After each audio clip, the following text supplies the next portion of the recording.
We're ready for module 13 on contractual plans over on page 25. You'll notice that this is a very short section, so we'll probably just transition on into module 14 as well. Because the thing is that these contractual plans, they're straight out of the 60s and 70s, okay? The market forces have really deemed these to be non-competitive. And there are no new plans that are being sold. You may have like one or two questions on them still, because there's still some of them out there. But basically, it's just a big picture explanation for what it is that the salespeople sold discipline. It sounds funny, but that's what they said. Okay, now look, you're not doing any savings on your own, right? Right. You know that's bad for you, right? Right. You know you ought to do something, right? Right. Okay. You think you're going to ever get around to it? No, I don't think so. Okay. Well, I'll tell you what. You're a man of your word, right? Right. If you had a contract, you'd honor that contract, wouldn't you? Right. Well, what if I were to present you a contract that would benefit you? Oh. Would you honor it? Yeah. Here's what we've got, and this will benefit you. You pay us under the contract, and we will then turn around and buy mutual funds on your behalf. That's the way it worked, okay? And like I say, you can see how this would really get pretty expensive pretty quickly.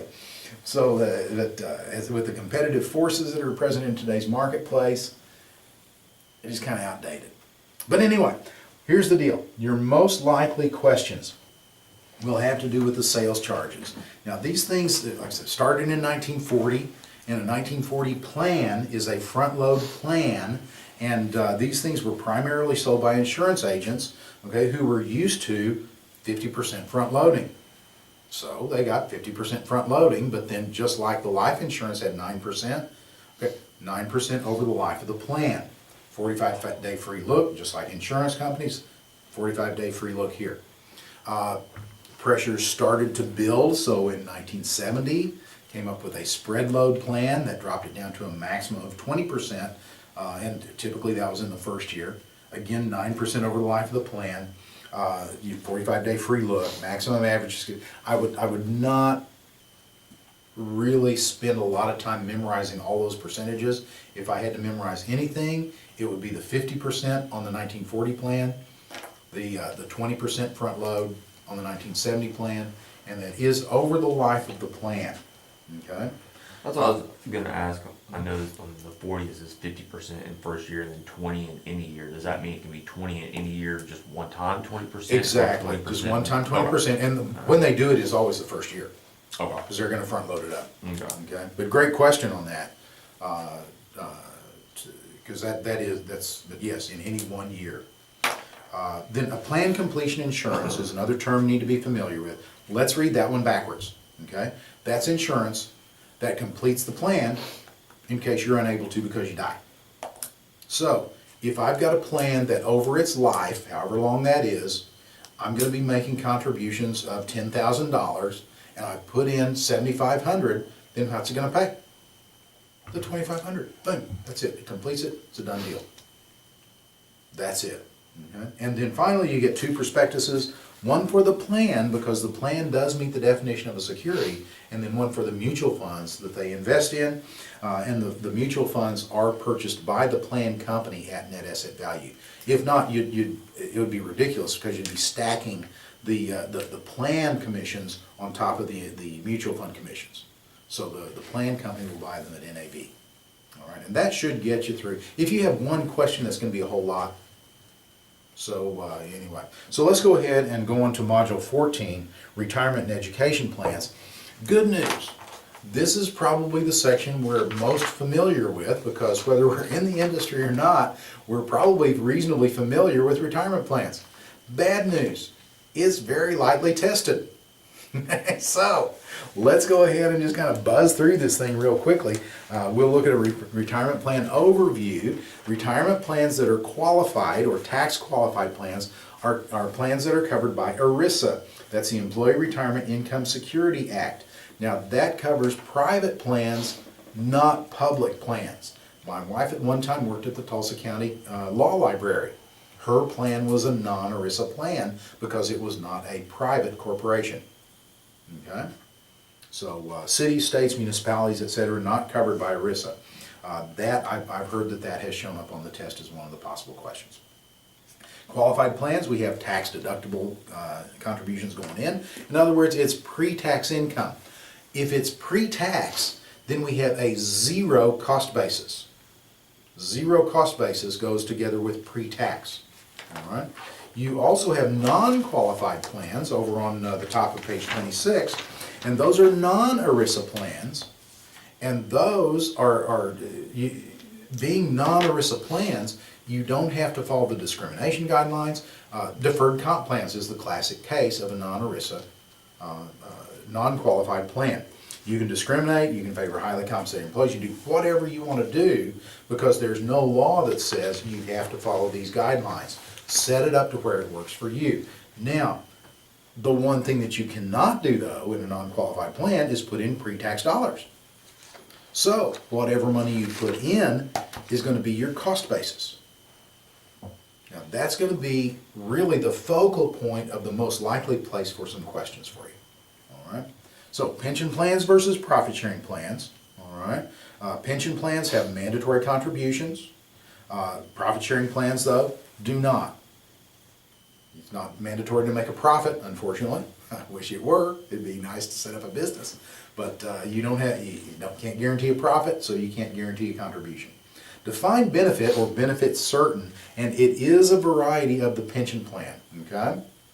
So a defined benefit, the important thing on that is that it favors older employees. If you see a question, okay, Bob is a doctor who has no retirement plan, he's 52 years old. Hello. I look down at my answer set, does it have defined benefit? Boom, go there. Because that's the point of that question. Here's the way it works, is that basically what you do is that there's retirement age, and what you've got have to do is you have to get assets in there like so. So, whoops, I kind of missed my dot, but you guys get the idea. So that Bob will get that much income going forward. So that, you have to reach that asset level. Now, the thing is, if Bob is real young, okay, you guys get the idea. Okay, it's going to take a while.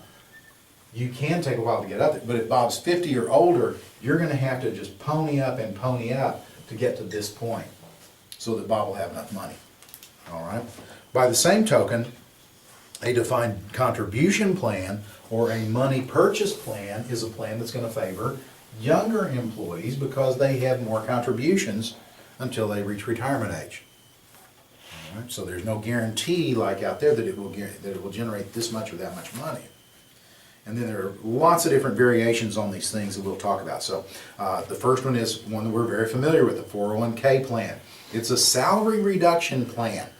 That's one thing I remember. It is in fact a salary reduction plan. Now you've got contributions by employees that can be matched by employers, but there's really no requirement to do so. The vesting schedule, if there is one, now that vesting schedules say, when are these dollars going to be really truly mine? Well, your dollars are always yours, okay? But the employer dollars that they put in, they can have a vesting schedule according to ERISA guidelines. You don't need to know those guidelines, just to know that the employee is always 100% vested immediately and as long as it's in there. You also have self-employed 401ks. Individual retirement accounts we're familiar with. You've got 100% of earned income, okay? So if you get interest income, dividend income, that does not apply. It's only your earned income, up to the statutory limit. And those limits change from year to year because they're indexed for inflation. So be sure on any of these contribution limits or even like the gift tax exclusions, estate tax exclusions, be sure to check what the current levels are and be familiar with those. The test may or may not give you those numbers, but you're going to need to know them anyway. All right, but it is, like I say, if you see the statutory limit, chances are very good that that's an indexed number, indexed to inflation. You have deductible contributions if you have no other plans. Once you start making too much money, I haven't heard a single report that that level is tested, but you do have start to phase out the deductibility, not the ability to contribute, but the ability to deduct, to write it off of your taxes. Okay? A spousal IRA, you see the word spouse and the word IRA in a question, what's it asking? It's asking, did you know that you can do twice? Once for you, once for your spouse? So double up the statutory limit. I mean, that's the point of the question. All right, and then let's see, the 6% that I've heard that there are sometimes questions on the penalties. So if I put in too much money, all right, so I have $5,000 of income, but the thing about it is that $2,000 of it is from a little hobby / business that I've got, and $3,000 of it is just investment income. Well, only $2,000 that's earned. If I try to put $5,000 in, then I've got an over contribution. And so I'm going to have a 6% excise tax every year until I take it out. Now, I don't withdraw that money, I just remove the excess contribution. But that's getting way too much detail for the test. So 6% cumulative excise tax on excess contributions. 10% penalty tax if you're not 59 and a half just yet. Again, anytime you see an age and a number of years, what's the point of the question? Did you know that below a certain age, this happens? Always calculate the guy's age. Never fail to do that, okay? All right, and then 50% excess accumulation tax if you're over 70 and a half and don't start taking the money out. It's required minimum distributions, or RMDs. You've seen that, talked about it, heard about it, whatever. Very important for everyone to keep that in mind. A Roth IRA, total contribution to the traditional and the Roth can be up to the statutory limit. So if here's my limit, and I want to put this much in a Roth and that much in a traditional, or that much in a traditional, that much in a Roth, I can draw that line anywhere I want to, including either right there or right there. Doesn't really matter as long as my total stack of dollar bills is the statutory limit. And of course, you have after-tax contributions, tax-free coming out if you've held it over 5 years and you're over 59 and a half, 5 years or over, I guess, and you're over 59 and a half, and you can convert from traditional to Roth. It's going to be taxable, but not a penalty. There are phase-outs, what have you, be familiar with all those, but you're getting really deep. You only have like 2 or 3, 4 questions. Okay, so there's only so many questions to work with, and that gets way too deep for this test. A rollover IRA, distributions from a qualified plan into another IRA is eligible, okay, or from another IRA. You've got 60 days to roll that over, all right, and then you can just do that once per year. And that doesn't matter if you've got, I mean, people really try to outsmart the government. And so what they would do, they wanted the use of that money. So they'd set up 6 IRAs and withdraw and use it for 59 days, and then roll it into another one, then go to IRA number 2, get the 60-day time period. No, the IRS said that doesn't work. You've got one rollover per year, that's it, okay? They don't want you skirting around the intention of the rules. So one rollover per year. Now, if I go through the ether like we talked about before, custodian to custodian, well, I can do that once a week if I want to, probably kind of silly. But I could do that once a week if I really wanted to, because I never touch it. If I never touch it, it's no big deal. KEO or HR 10 plans over on page 27, what I want you to do is look for self-employed, partnership, partners, and pull those into the right answers. If you ever see corporation, throw it out, it's the wrong answer. But Dan, I've got a customer who works for a corporation, but he then has a weekend business, and he makes a ton of money on his weekend business. Okay, found a market for his hobby, cool. Guess what? He's eligible as a self-employed person, or if he has a partnership, for a KEO, but only for that weekend income. Okay, we've seen that question pop up every now and then. Simplified Employee Pension Plans, or SEP IRAs, it's got all the IRA rules, it's got big contribution limits, it's just that the employer makes a contribution and the employees are fully vested from day one. Simple plans, these 2 points are the only points that we've seen on simple plan questions. You gotta have 100 employees or less, and it can be the only plan that you have. Probably going to be in a 1, 2, 3, 4 ABCD type situation, okay? And again, we got a couple of minutes, so I'm gonna go ahead and go back through this because it's so important, and if you missed it the first time, I want you to be sure and get this. If you didn't miss it, hey, never hurts to go over it again. 6 or 7 seconds to write down 1, 2, 3, 4, A, B, C, D. And then what do? I start using the process of elimination. If I know that number 1 is correct, then I know that whichever answer is going to be correct has to have number 1 in it. Well, A has 1, B has 1, D has 1, C does not. I automatically eliminate C. It doesn't matter from there. C is out of the mix, period. We throw it away, okay? I'm not sure about number 2, but I know that number 3 is wrong. Well, one thing that I know then is that the correct answer cannot have number 3 in it. So therefore, I look and I've got A that has number 3, and D has number 3. Well, if 3 is wrong, A cannot be the right answer, D cannot be the right answer. Oh, hello, I don't even care what number 4 is, and I wasn't sure about number 2, but I know that B's my answer because it's the only one that does have the correct answer, does not have the wrong answer. Use the process of elimination that way, and a lot of times the test will teach you things right there on the spot, which, if that happens, don't go back. Do the Chris Berman thing, okay? Don't do that. It's not an efficient use of time. What I want you to do is on your scratch paper, write down question 72, go back and circle it, okay? Because that's the one that taught you something. Go ahead and finish your test. Once you get finished with your test, then it doesn't really matter how much time you take on this particular review. So then you can just pop right back to number 72. You take some notes if you didn't know already. Okay, well, I didn't know about this, but now I know that's the case. And I know that it showed up on a previous question. I'm pretty sure I got it wrong. So now that the time pressure's off, now I do the back thing. And you might have to go all the way back to question number 21. Well, if that's where it was, and you're still taking your test, then you have to go 72, 71, all the way down to 21, then 22, 23, 24, all the way up to 72 before you get, that's a waste of time. Wait until after you're finished answering all the questions. Because if it takes you enough time to go down here, make that one correction, now you have that one right, but then you go back up, and you've used so much time in that you don't get to answer the last 3 questions at all, you know they're going to be wrong. Don't trade 3 for 1.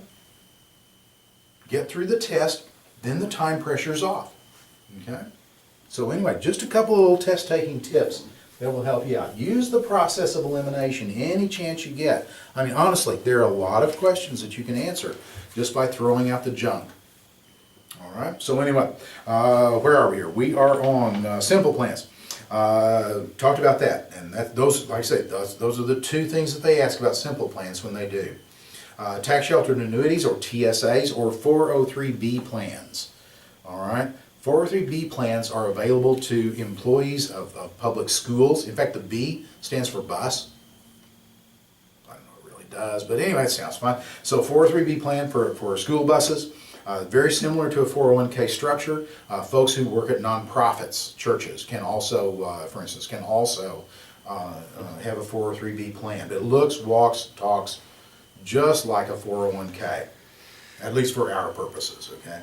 Coverdell Education Savings Plan, there's a $2,000 maximum contribution to the plan per child per year. The ability to contribute is based on the donor's income. And the only question I've heard on this is that Bob makes tons and tons and tons of money. Okay, it's way too much to contribute to a Coverdell plan. But poor old Dad's on limited income. He's got Social Security and that's about it. Can Dad make a contribution to Junior's Coverdell? Yes, because Dad's income is low enough where he can do that. Now, in the real world, what's going to happen? Bob's going to give his dad a check for $2,000. Say, would you mind to put that money in Junior's? We don't care about that. This is test world, okay? So anyway, 529 plan, got to be used by age 30. Every now and then that shows up. 529 plans are state-specific plans, and the parameters of the plan are going to vary from state to state. You don't have to invest in your own state's plan. However, be advised that there are suitability issues if you invest in some other state's plans, because some states will give you tax advantages when you invest, and you don't want to throw away those tax advantages, at least not in the testing center. In life, there may be extenuating circumstances, I don't know. But in the testing center, there may be some suitability issues. You can put in money up to the, per child, up to the gift limit, and you can put in 5 per year. Okay, or excuse me, let me rephrase that. You can make 5 contributions all at once. Now, if you do that, it's not like you can leapfrog across then, and in year 2 make the year 6 contribution, and in year 3 make, no. You've got to wait out that 5-year time period. So basically, you put in 5, you wave bye-bye to any further contributions for the balance of that 5-year period. And then makeup provisions. A lot of retirement plans allow for extra makeup contributions, but educational plans do not. All of the following except. Does that look like a good question for that? Yeah. All the following allow for makeup contributions except look to see if there's an education plan in there, and that's your winner. Okay? So that takes us through Module 13 and Module 14, and like I say, they're both fairly lightly tested, so so we'll go ahead and move on then from there. We'll come back and pick up taxation once we get back to the next video.